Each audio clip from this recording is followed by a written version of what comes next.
Well, we've made some cookie bars and we've made some frostings. So all we need to do now is frost the cookies. So I'm not a professional froster, and as I've managed to somehow jinx us this morning, we're gonna let the professional, Lori Horton, we're prepared. handle this.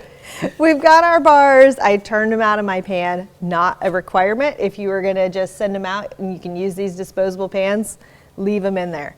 But sometimes it's a little easier to cut on things like this if you turn them out of the pan and pop them back. True. Also, always good to have a serious knife. So we're gonna go ahead and take one more lop off of this. Again, this is an 8x8 pan, so I'm just cutting them into 9 pieces. So you still have like a nice, generous size bar without, too big, too small.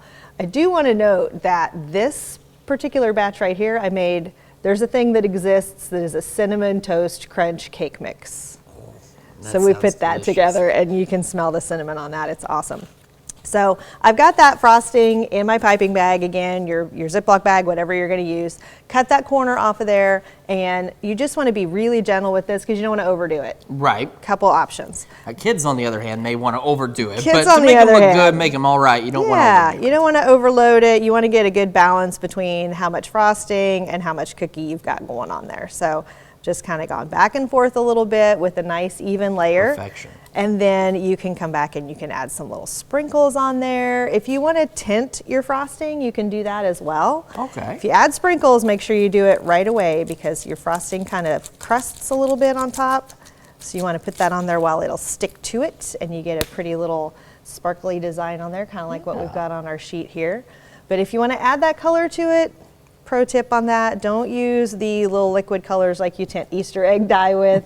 You want to use like the paste colors that are thick. They almost are like a jelly. Okay. They're really concentrated, so they don't change the proportion of liquid in your frosting. They don't change that texture of it, but they give you a really good color. Okay. So you can add that to it. That's pretty easily available, readily available everywhere. But you can come to these, so we can decorate those with some colored frosting. We can mix those up a little bit for season.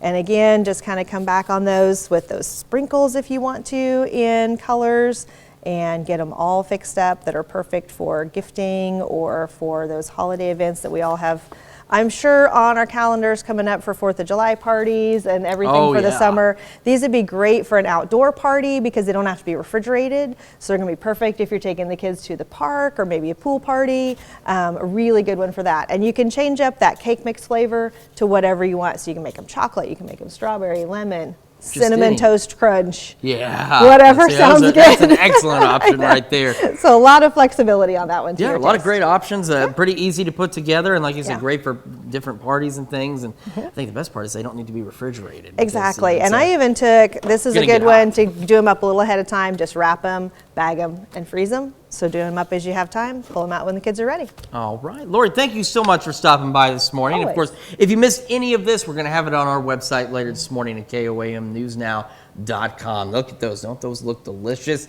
So we will be back with more of the KOAM Morning News right after this.